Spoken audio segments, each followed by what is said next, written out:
Bonjour à tous, alors nous voilà pour l'épisode 3 à RVAZ pour Parcours de vie. Alors la troisième émission, ça passe vite et toujours avec des personnalités, des gens atypiques, dont aujourd'hui Raphaël Dirago que je reçois, qui est développeur freelance indépendant. Alors bonjour Raphaël. Salut Olivier. Alors nous, on a une rencontre un peu particulière. T'es pas forcément du Beaujolais en local, Non. c'est pas grave. Bon, bientôt peut-être. Bientôt peut-être. Pas encore. Pas encore, ok. Mais tu fais de la moto et tu as déjà roulé dans tout le coin. Et donc aujourd'hui, en fait, on va raconter, tu vas nous raconter ta vie qui est quand même fascinante, c'est vrai. Hein. Et on s'est rencontrés dans des conditions un peu particulières. Alors j'ai ici mon iPhone, ouais c'est ça te fait rire. Mais parce qu'en fait, j'ai décidé à un moment de changer mon matériel, de me professionnaliser pour l'auto-entrepreneur et tout ça, et pour couvrir des gens justement sur des parcours de vie, des musées. Et il me fallait du nouveau matériel, donc j'ai regardé sur le Bon Coin, tout ça, et à un moment j'ai vu annonce d'un iPhone 11 Pro, blabla, tout ça, et je me suis dit, ah ouais, bien, en plus il y a plein de photos, tout ça, le mec il est clean, elles sont bien prises, tout ça, bon bah je téléphone, tout ça, il me dit, ah bah écoute, oui, j'allais enlever l'annonce, ça tombe bien, bon bah je vous le garde. Et ce mec, c'était toi. Et vas-y. C'est ça. Effectivement, je vendais mon téléphone sur le Bon Coin et puis j'avais énormément de mal parce que c'est bourré d'arnaques sur le Bon Coin. Ah ouais. C'était très compliqué de trouver. Et effectivement, tu m'as appelé et on a eu un très bon feeling tout de suite déjà au téléphone.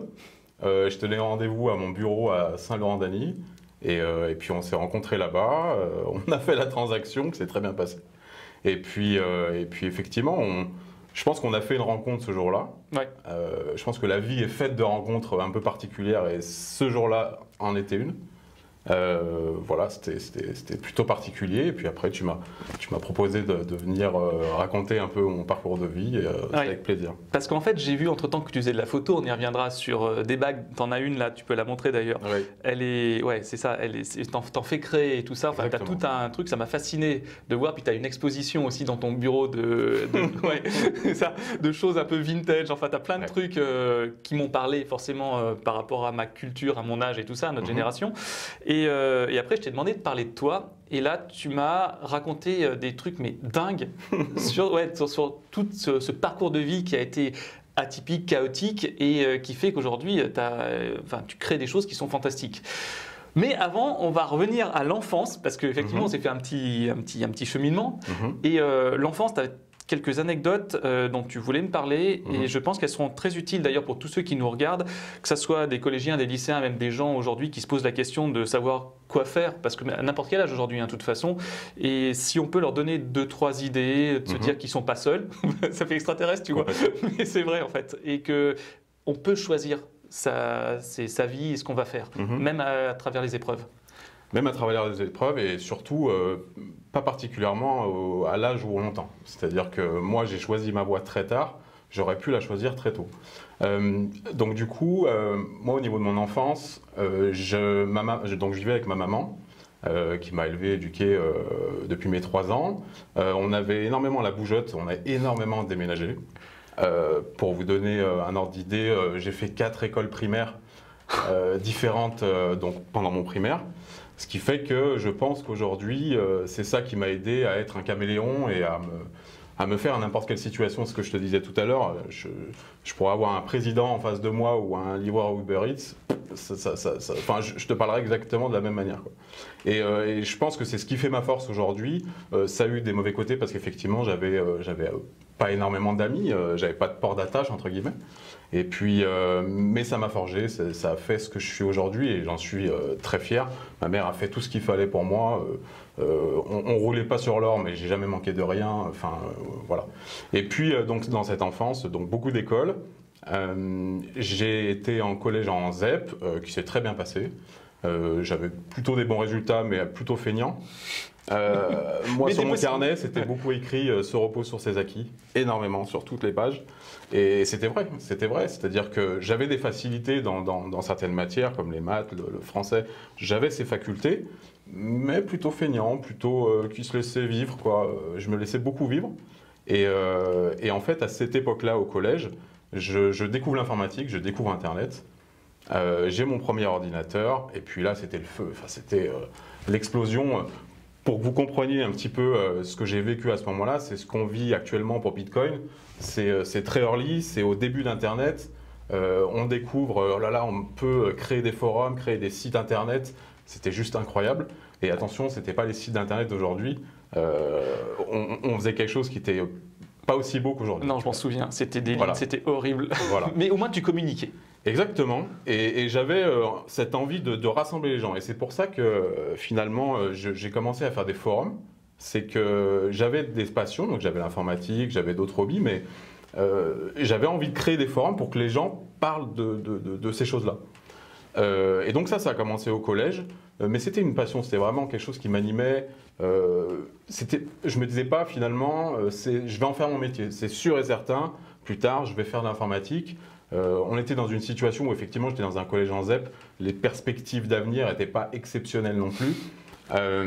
Donc ce qui fait que finalement je me suis jamais réellement posé la question de savoir ce que j'allais faire plus tard. Mon conseiller d'éducation a fini par me dire écoute, je pense que le plus simple pour toi avec les débouchés qu'il y a, c'est que tu ailles faire de la vente. Donc j'ai fait un BEP vente, vente action marchande à Lyon, qui s'est plutôt bien passé, mais au cours duquel j'ai fait quelques stages qui m'ont permis de me rendre compte qu'en fait je me faisais chier complètement. C'était pas fait pour moi, finalement, non, je me suis rendu compte que c'était pas du tout fait pour moi. Alors, je suis porté vers les autres, j'avais aucun problème avec ça, mais c'était compliqué de finalement rester debout de 9h à 17h avec mon petit costume et peut dire bonjour madame. C'était très compliqué. C'était pas fait pour moi. Et donc là, j'ai mon diplôme, j'ai mon BEP vente. T'as poursuivi jusqu'à la fin. Ouais, exactement. Pas mal. Exactement. J'ai failli faire un bac pro. Puis je me suis dit, on va peut-être arrêter les dégâts. Tu t'es rendu compte que c'était pas fait pour toi, arrête tout. Mais c'est bien d'avoir pensé à arrêter tôt, parce que là, moi j'ai mes anciens élèves qui me disent, mon Dieu, je suis parti déjà trop loin, j'aurais dû le faire avant. Et en fait, je pense qu'il faut s'en rendre compte le plus vite possible. Et quand on s'en rend compte, il faut couper. C'est-à-dire que, évidemment, il faut pouvoir rebondir et savoir vers quoi tu vas aller, mais il y a beaucoup de personnes qui savent exactement ce qu'elles veulent faire plus tard. Il y en a d'autres qui veulent pas qui savent ce qu'ils ne veulent pas du tout faire. Et moi, la vente, c'est exactement le cas. C'est-à-dire que je finis ce BEP vente, par contre, j'apprends énormément de choses sur savoir gérer une entreprise, des choses comme ça qui vont me servir plus tard, mais je ne savais pas encore. Et puis finalement, voilà. Donc là, s'arrête ma scolarité. J'ai un BEP vente et puis je rentre finalement dans le milieu professionnel. Je travaille chez Brice, Jules, voilà, je deviens vendeur conseiller. Et puis après, c'est finalement un enchaînement de petits boulots, énormément de petits boulots. Ça va être, j'ai été livreur, j'ai été agent de quai, j'ai été préparateur de commandes, enfin énormément de choses finalement où on allait taper à l'intérim du coin pour dire écoutez, je ne sais pas trop ce que je veux faire, mais je vais travailler parce que j'ai besoin d'argent. Voilà, exactement. Et donc j'ai fait tous ces petits boulots et puis je me rends compte que finalement il faut que je trouve ce que j'ai envie de faire dans ma vie. Je ne peux pas faire ça finalement aller toquer aux intérims toute ma vie. Je sais que j'ai des capacités dans l'informatique, mais à ce moment-là, je n'ai pas encore le déclic. C'est-à-dire que je fais ça pour moi, pour mes amis, etc. Mais c'est vraiment le deuxième côté de ma vie que je ne veux pas amener dans le milieu professionnel. Donc là, il se passe quelque chose, je vais à Montpellier, je ne pourrais pas exactement te dire à quel âge, mais en tout cas, je vais à Montpellier et là, je vais bosser dans la maçonnerie. Et en fait, ça a été une révélation, c'est-à-dire que ça a été une école de la vie pour moi, autant sur la discipline, ça m'a forgé humainement, ça m'a forgé sur tous les aspects. C'est-à-dire que ça m'a appris évidemment à être consciencieux dans mon travail, mais aussi j'ai adoré. Voilà, on faisait un travail qui était tangible, on savait que... tu allais construire tel ou tel truc, tu sais, tu voyais la construction. Exactement. Et moi, j'aime ce qui est tangible, j'aime voir ce que je suis en train de faire. Et en fait, c'est ultra gratifiant. Ouais. Et puis j'ai adoré ça. Beaucoup ont l'image finalement du bâtiment où c'est un peu une voie de seconde zone, mais en fait non, pas du tout. Enfin, ça a vraiment été ma deuxième école. J'ai été à l'école avant, mais là ça a été l'école de la vie. Et ils t'ont engagé comme ça? Oui. Alors j'étais apprenti maçon. Oui, mais bon. Voilà. Mais au fil du temps et tout, j'avais plus de responsabilités. Et puis finalement, j'ai continué à bosser avec eux. Et c'était des Turcs, donc je les salue parce que voilà, ils m'ont énormément servi dans ma vie. Et ouais, on s'est éclaté, quoi. On s'est éclaté. Et puis, donc plusieurs années, je suis maçon, j'adore faire ça. Mais il se passe des choses là-bas à Montpellier qui font que je dois revenir sur Lyon. Et donc là, je reviens un petit peu à la case départ parce que finalement, bon, effectivement, ok, je sais faire de la maçonnerie. Du coup, là, je m'inscris en intérim, mais pour faire du bâtiment maintenant. Okay. Donc finalement, c'est ce que je fais. Je m'amuse, etc. Mais on n'est pas encore dans une vocation, on n'est pas dans un truc où, ok, je sais que c'est ce que je vais faire jusqu'à mes 60 ans. Ouais, tu passes des diplômes, enfin, des diplômes, etc. Voilà, exactement, exactement. Donc je me dis, bon, bah, jusqu'où ça mène, mais bon, je continue. Et puis là, il se passe quelque chose en 2013. En 2013, avril 2013, ma vie bascule. J'ai un accident de travail à la main. J'ai eu en fait deux nerfs sectionnés, les artères, etc. Artères aussi? Voilà. T'as fait ça comment? J'ai trébuché et sur un tesson de bouteille. Pas mal. Donc voilà. En fait, j'ai voilà, tout coupé. Et puis, donc là, on m'annonce très rapidement que faire un métier manuel, ça va être très compliqué, monsieur Dirago. Donc là, il faut se poser la question, ok, mais que va-t-il se passer? Et puis, c'est ce que je te racontais tout à l'heure, c'est que en fait, la vie bascule. Donc moi, je suis marié, je suis papa de petits-enfants. À l'époque, ma fille venait de naître. Et je me suis dit, mais je vais même plus pouvoir tenir ma fille dans mes mains. Enfin, voilà, en fait, c'est tout qui est remis en question. Donc c'est un accident de la vie pur et simple et qui te fait tout remettre en question. Et donc s'ensuit, allez, on va dire 1 an, limite 2 de dépression pure et dure. Ouais, où là, je descends au plus bas. Où finalement, il faut que tu sois papa. Enfin, tu es papa, il faut que tu assumes ton rôle de père. Et puis en même temps, tu sais plus du tout où tu en es dans ta vie. C'est complètement déconcertant et tu te dis mais finalement qu'est-ce que je vais faire de ma vie? Et en fait pendant 1 an je réfléchis pas encore à tout ça, je suis vraiment dans un mood où je vois noir en fait, je vois noir. Je n'ai pas des tendances suicidaires mais je suis pas bien. Après j'ai eu énormément de chance d'avoir ma femme qui m'a énormément épaulé, qui a toujours été là pour moi et qui a fait qu'aujourd'hui je suis ce que je suis grâce à elle, très clairement, et qui m'a porté et qui m'a aidé à aller mieux tout simplement. Et donc voilà, là je suis tout en bas et puis finalement on commence à remonter. Je commence à me remettre un petit peu sur l'ordinateur, à faire des sites internet par-ci, par-là, des petits sites vitrines. Et puis il y a un ami, une connaissance, Gino, je t'embrasse, qui me dit putain mais Raph, je comprends pas là, t'es super bon dans ce que tu fais là, mais pourquoi tu fais pas ça? Et en fait, boum, là ça a été le moment, le déclic. Je me suis dit, ouais, c'est vrai qu'en plus j'aime faire ça, pourquoi finalement est-ce que j'en ferais pas mon métier? Et en fait, à partir de ce moment-là, ça y est, tout s'est éclairé. Finalement, encore aujourd'hui, j'ai énormément de séquelles au niveau de la main, mais ça s'est évanoui, quoi.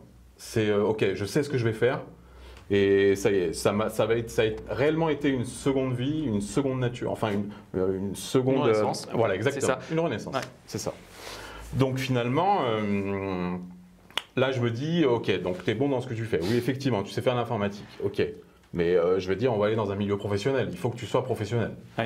Et donc là, je me dis, ok, on va commencer à attaquer une formation. Qu'est-ce que je pourrais faire pour finalement me professionnaliser et pouvoir être crédible auprès de, je ne sais pas encore quoi. Ouais, c'est-à-dire une entreprise peut-être. Voilà, exactement, exactement. Me dire, ok, toc toc, ok, je sais bosser dans l'informatique. Mais bon, je fais ceci, je fais cela, un petit peu de ci, un petit peu de ça.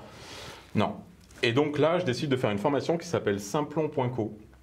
C'est une formation solidaire qui permet surtout aux jeunes de quartier de devenir développeurs informatiques. Elle existe encore aujourd'hui? Elle existe encore, ouais. Et, et elle est très très bien, je la recommande, j'en parle énormément autour de moi. C'est vraiment une super formation. Alors c'est très court, c'est un cursus très court. Il me semble qu'aujourd'hui ils sont diplômants. À l'époque ça ne l'était pas, mais je ne cherchais pas forcément un diplôme, je cherchais vraiment à me professionnaliser. Aujourd'hui ils existent encore et ils sont diplômants et ils sont vraiment exceptionnels, c'est vraiment top. J'ai fait des rencontres exceptionnelles là-bas, humainement, professionnellement. J'ai rencontré notamment 3 personnes que j'embrasse énormément et que finalement on a formé un espèce de groupe à 4 où on s'est tous finalement, on avait à peu près les mêmes aptitudes et on s'est galvanisé, Oui. on a tous bossé ensemble et aujourd'hui ils sont tous développeurs comme moi. Donc c'est super. Et voilà, donc cette formation, elle m'a amené finalement à me professionnaliser, à savoir que je voulais devenir développeur informatique. Il faut savoir que dans le développement informatique, il y a plusieurs choses. Vous pouvez, donc moi je suis développeur front-end. En gros, pour faire très très simple, développement front-end, c'est la partie visible d'un site internet.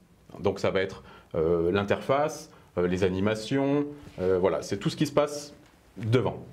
Donc ça, c'est ce que j'aime faire et je me suis rendu compte pendant cette formation que c'était ce que j'aime faire parce que c'est ce que j'ai toujours fait. Et après, vous avez la partie, ce qu'on appelle back-end, qui là va s'intéresser plutôt à la partie côté serveur. Donc ça va les appels côté serveur. Et moi, je savais que ce n'était pas quelque chose qui m'intéressait. Je sais le faire pour, par exemple, un site internet, un site vitrine, c'est des choses que je sais faire, mais c'est pas ce qui me plaît le plus. Oui, je m'en doute parce que j'ai vu ton bureau et je sais que tu as ce côté visuel et artistique. C'est vrai. Ouais, et ça, ouais, je vois très bien pourquoi tu as choisi ce bord-là. Mais de toute façon, on en reparlera plus tard quand on parlera de la photo. Donc là-dessus, tu finis ta formation. Oui. Je finis ma formation et en fait, donc là, à cette époque-là, j'ai 30 ans.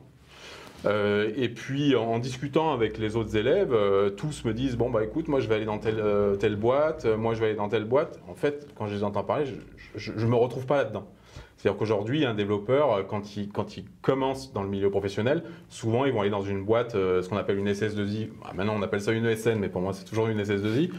C'est des boîtes de conseil finalement qui ont des développeurs au sein de la boîte et qui vont les mettre en mission chez des clients.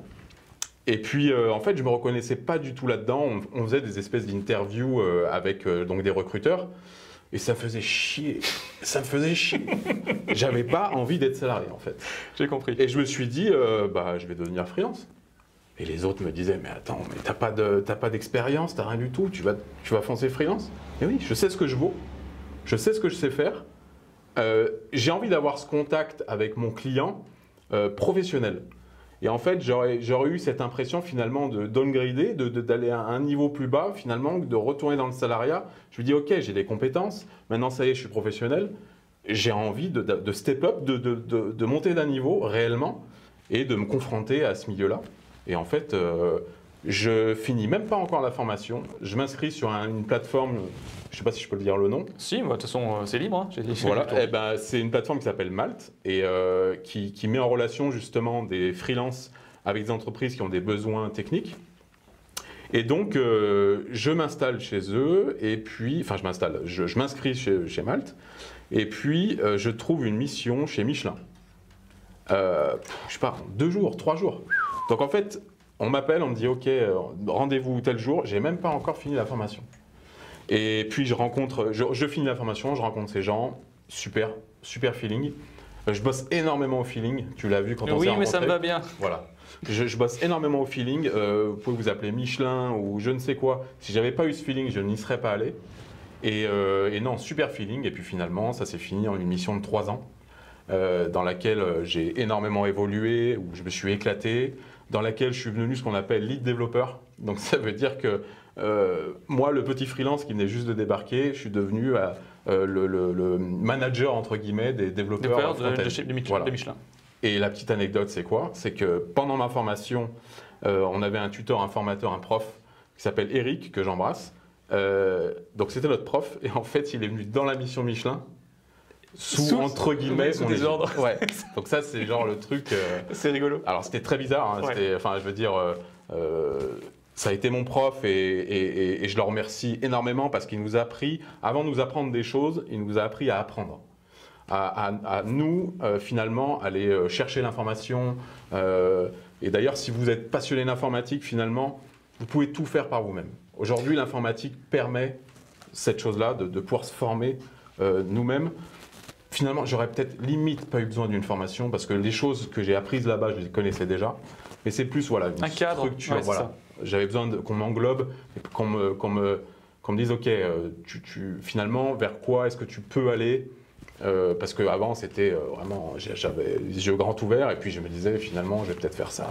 Non, j'avais besoin. Dans le cadre, ouais, c'est ça. Ouais, exactement. Et chez Michelin, tu étais à Clermont ou alors tu es resté à Lyon Non, en fait, ils ont une antenne qui est à Lyon qui s'occupe uniquement des activités digitales, qui s'appelle la DGAD. Ils sont à Lyon dans le 3e. Et par contre, j'ai fait la visite à Clermont comment on appelle ça, de l'usine. Non, c'est pas l'usine, c'est le musée Michelin. Oui, Michelin. Ouais, qui est super, ce qui est génial. Et j'ai trouvé ça super sympa que finalement, on laisse des prestataires externes aller visiter les usines de Michelin. J'ai trouvé génial. Et une très bonne expérience. Ouais. Donc on était à Lyon. Et puis, donc moi je suis lyonnais de base et j'ai toujours grandi à Lyon. Enfin, j'ai un petit peu bougé, comme je te disais tout à l'heure, on a beaucoup déménagé. On a été dans le sud-ouest, on a beaucoup bougé. Et donc Michelin était à Lyon.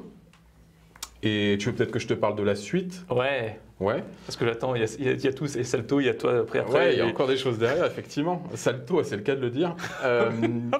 Finalement, donc Michelin se termine parce que ce qu'il faut savoir, c'est qu'en freelance, c'est un peu compliqué de faire des missions très longues, entre guillemets, qui pourraient finalement être qualifiées en travail déguisé, enfin en salariat déguisé. Oui. C'est compliqué d'avoir un prestat et de le garder pendant 5-10 ans. Finalement, on pourrait avoir des soucis et dire, OK, finalement, cette personne-là est salariée. Donc, c'est finalement plus facile d'aller faire des missions à droite à gauche. Et donc, à la fin de Michelin, je pars chez Salto. Enfin, chez Salto, c'est pas chez Salto, chez M6. Ouais. Donc, qui sont à Lyon à Confluence. Et là, je bosse pour Salto pendant. Alors, Salto, c'est qui? C'est quoi? Parce que je pense que oui. Ouais, tout le monde connaît pas. Oui, effectivement. Salto, vous en avez peut-être entendu parler. C'est donc le Netflix à la française. On peut dire ça comme ça. Oui, c'est très bien. Donc, c'est M6 qui développait ça. Maintenant, il s'appelle Bedrock. M6 est devenu Bedrock. Pour justement sortir d'M6 et pouvoir envoyer des plateformes de streaming notamment à plusieurs partenaires dans l'Europe. Et donc, je bosse sur Salto dans l'équipe HBB TV. Et donc, HBB TV, c'est quoi? En gros, c'est l'application que vous allez retrouver sur votre télé. Vous allez allumer votre Samsung ou votre Sony. Vous allez avoir votre application Netflix et puis bientôt votre application Salto. Et vous allez la voir à cet endroit-là. Et donc, j'aurais participé à mon échelle un tout petit peu à donc cette application Salto. Je reste pas très très longtemps chez M6 parce qu'en fait, je me rends compte que je kiffe pas du tout ce que je fais. Ok. HBB TV, il faut savoir que c'est une technologie très particulière dans laquelle je me suis pas épanoui. Donc très rapidement, pas du jour au lendemain, parce qu'évidemment, il faut qu'il se... Il y a les contrats, enfin non, il y a des contrats, et puis finalement, c'est de l'humain aussi derrière, c'est-à-dire que j'appartiens à une équipe, j'ai pas envie qu'il soit mal du jour au lendemain si je pars d'un coup. Et puis je faisais partie notamment d'une équipe où on n'était que 2 intégrateurs. Un intégrateur, c'est vraiment la personne qui s'occupe de l'intégration de tout ce qui est style dans un site internet. Donc les couleurs, les polices, etc. Et on n'était pas beaucoup dans l'équipe, on n'était que 2, et donc c'était compliqué de leur dire du jour au lendemain, écoutez, ça me saoule, je m'en vais. Quoi. Non, j'avais beaucoup de relations avec notamment le lead développeur de cette équipe-là, et donc je suis parti quelque chose comme 1 mois ou 1 mois et demi après. Okay. Là, on est en plein confinement. Voilà. Oh. Donc en fait, très compliqué parce que quand tu dois tester ton application sur la télé, il faut que tu le fasses de chez toi. Donc là, très très compliqué. Heureusement, donc j'ai quitté cette mission et maintenant, par la suite, j'ai été donc démarché par Prismea, qui est une banque en ligne pour les pros, un peu à la Conto, chez qui je suis depuis maintenant 2 ans. Voilà. Et c'est encore en cours aujourd'hui. Ok. Et à côté de ça aussi, tu peux faire des prestations pour des particuliers. Complètement. T'es large. Complètement. Oui, je ne suis pas restreint à aujourd'hui Prismea par exemple. C'est qu'aujourd'hui, ils me prennent énormément de temps, mais je peux très bien prendre un projet à côté pour un site internet, un site vitrine, etc. Ouais, c'est ça l'avantage d'être indépendant, je pense. Vraiment, complètement. Tu conserves ta liberté et c'est vraiment quelque chose. pour ceux qui veulent choisir vraiment un métier qui leur permette d'évoluer tranquillement avec ce qu'ils ont dans leur tête, ouais, cette liberté est vraiment essentielle par rapport au freelance. Et c'est vraiment génial ça. Ouais. Et à côté, parce que c'est ça aussi, c'est que toi, tu as le côté vitrine effectivement des sites internet, mais qui dit vitrine quand je suis rentré dans ton atelier, j'allais dire, mais c'est ça, dans ton bureau, il y avait ces vitrines et surtout au fond, tu avais une lightbox, c'est-à-dire c'est on va dire c'est un cube qui est ouvert dans lequel on pose des objets pour les photographier. Oui. Et tout de suite, j'ai vu ça, donc moi, direct, je me suis dit, qu'est-ce que c'est ça? Et là, tu m'as dit, je photographie des bagues pour l'entreprise que tu as montée, dont tu vas nous parler. Et justement, c'est ces types de bagues, alors, qui sont des bagues métal, avec jeu de mots, métal et métal. Oui, complètement. Voilà. Alors donc oui, effectivement, il y a eu ce qu'on a appelé, je crois, le Covid-19 il n'y a pas très longtemps. Qui devient Covid-22 maintenant. Oui, voilà. Et qui fait qu'on est resté à la maison pendant un bon bout de temps, et notamment ma femme. Et en fait, j'ai cette envie depuis très longtemps de bosser avec ma femme, que ce soit à la maison ou ailleurs. J'avais envie de bosser avec ma femme. Et en fait, on a eu cette idée de monter donc une entreprise. Je vais peut-être pas en parler tout de suite. Avant de parler de ça, effectivement, moi j'ai toujours eu un gros kiff sur les bijoux un peu voyants, on va appeler ça comme ça, avec du caractère. Ouais. Et en fait, j'avais beaucoup de mal à trouver ce que je voulais vraiment. Il y avait notamment des bagues que je recherchais vraiment très précises, très nichées, et j'avais énormément de mal à en trouver.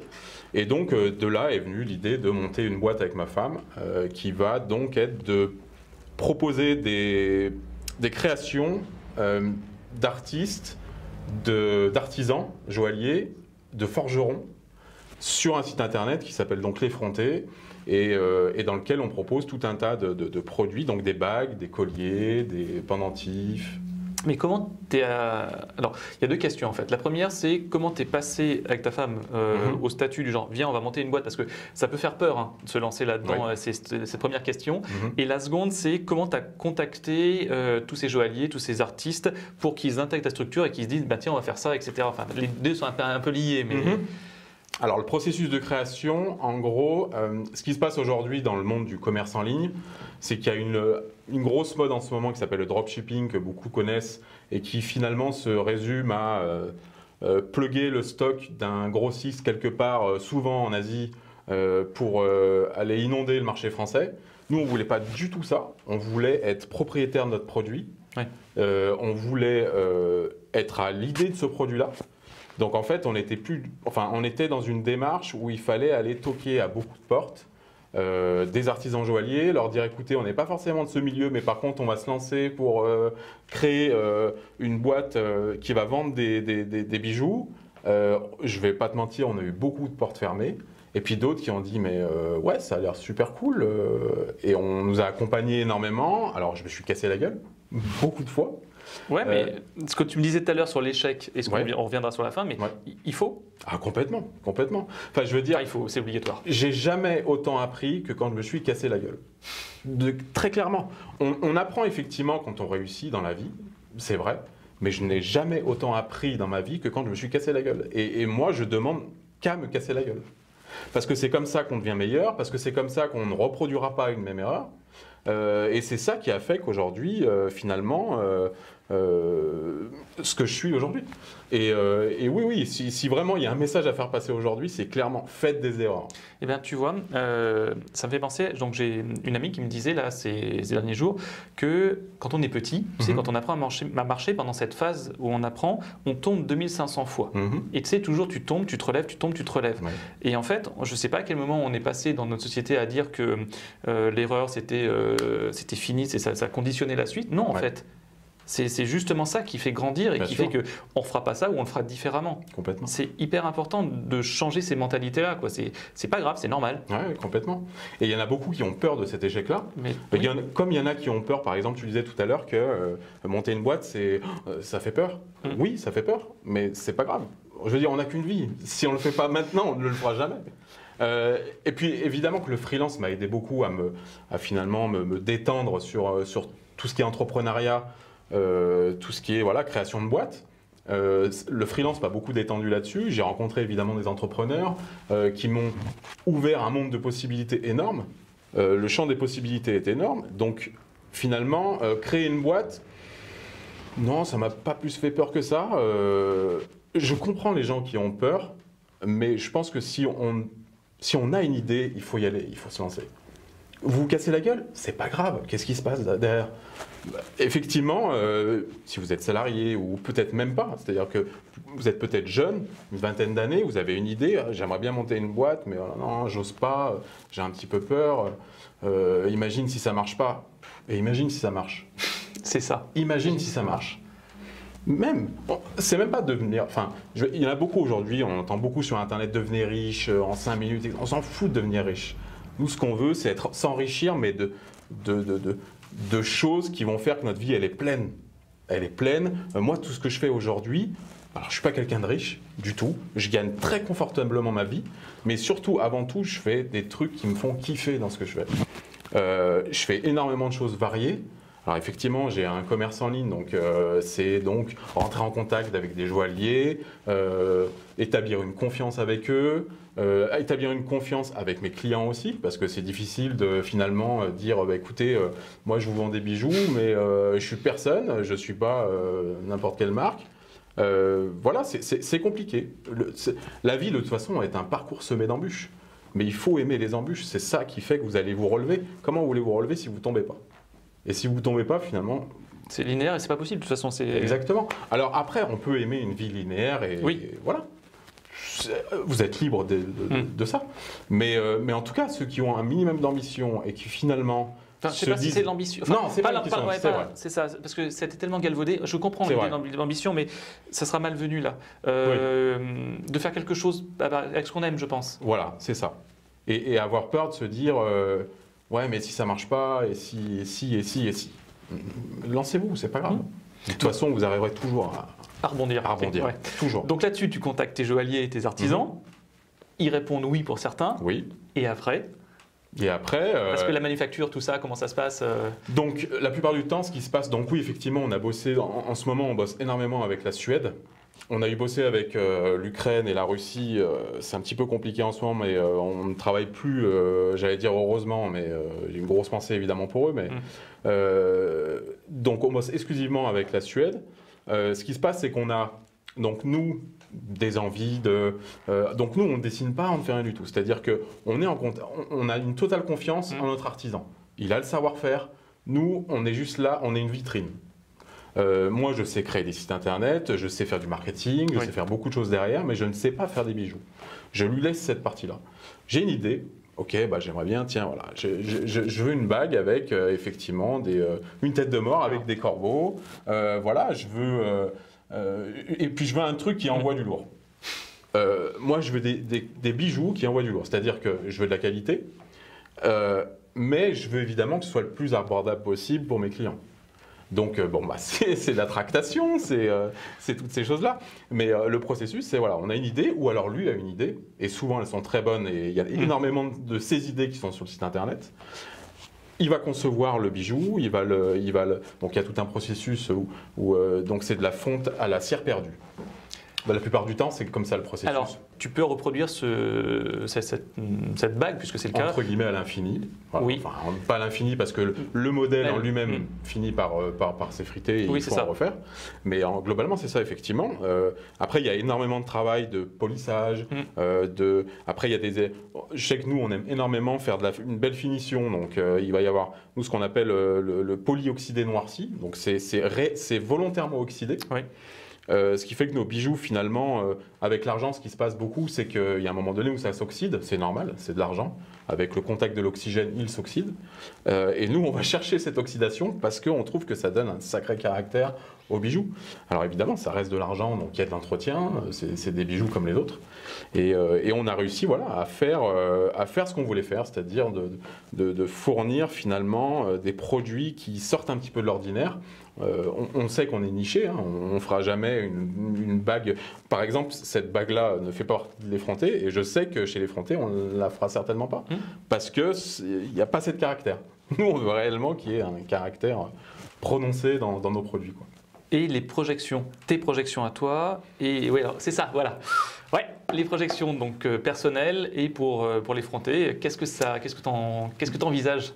Alors pour les frontés, bon, évidemment, la projection, on aimerait que ça marche. On n'a pas envie d'être une multinationale, on aimerait juste que ça marche, que ma femme en vive, ce qui n'est pas encore le cas aujourd'hui. Et puis voilà, que ça marche un petit peu mieux et que ce soit connu comme un site internet lambda. Et puis j'aimerais bien voilà, que ma femme puisse faire ça tranquillement et puis qu'elle peut-être grandisse de son côté, c'est possible. Puis que je dise, bah, vas-y, envole-toi. C'est top. Et puis moi, où je me vois, c'est compliqué. Hein, parce oui, que, je sais. J'ai énormément d'idées en tête. Ce qui est quasiment certain, c'est que je serai dans l'immobilier.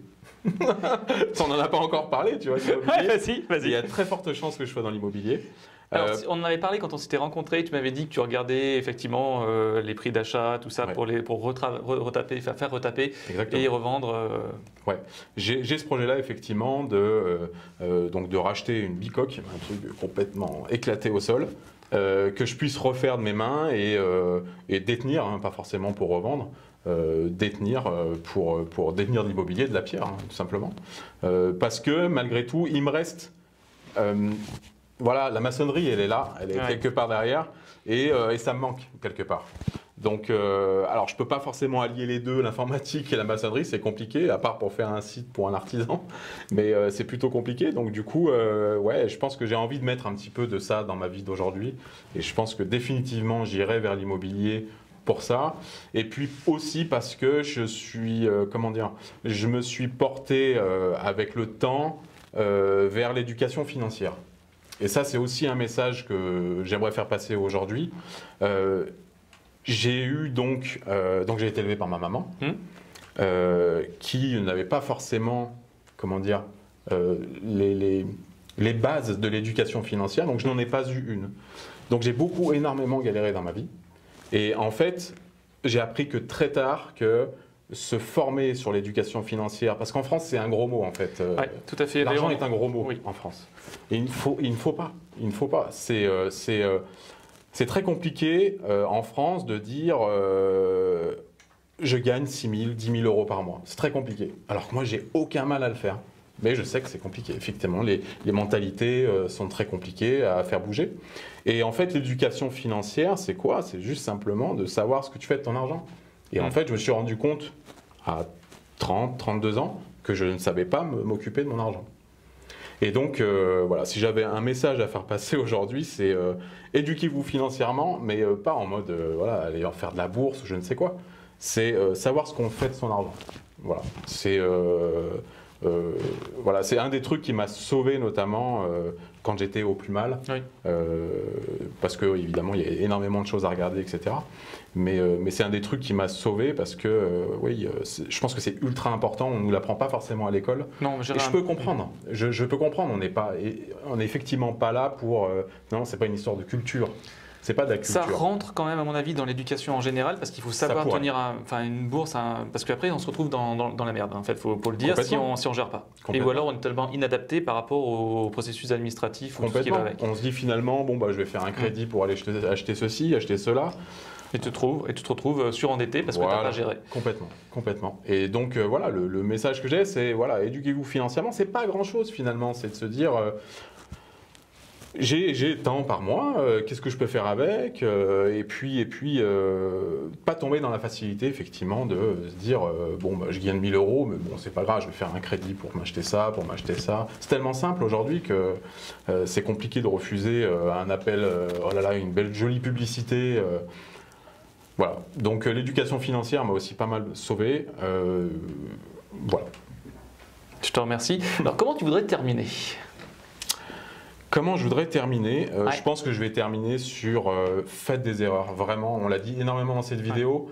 C'est ce qui m'a permis de devenir ce que je suis aujourd'hui. Alors, je ne suis, en toute humilité, hein, je dis absolument pas que je suis le meilleur homme au monde. C'est pas du tout le cas. Mais en tout cas, ça m'a permis de faire face à énormément de choses. C'est ce qui fait qu'aujourd'hui j'ai de l'expérience et que je ne referai jamais 2 fois les mêmes erreurs. Après, il y a des erreurs qu'il faut faire 2 fois, c'est possible. Mais en tout cas, toujours se relever. Et vous releverez à chaque fois. Il n'y a aucun problème à faire des erreurs. Et il n'y a aucun problème, évidemment, à réussir. Il faut réussir dans ce que vous voulez faire, dans ce que vous aimez faire. Et voilà. Merci. C'était top. Yes. On peut couper ?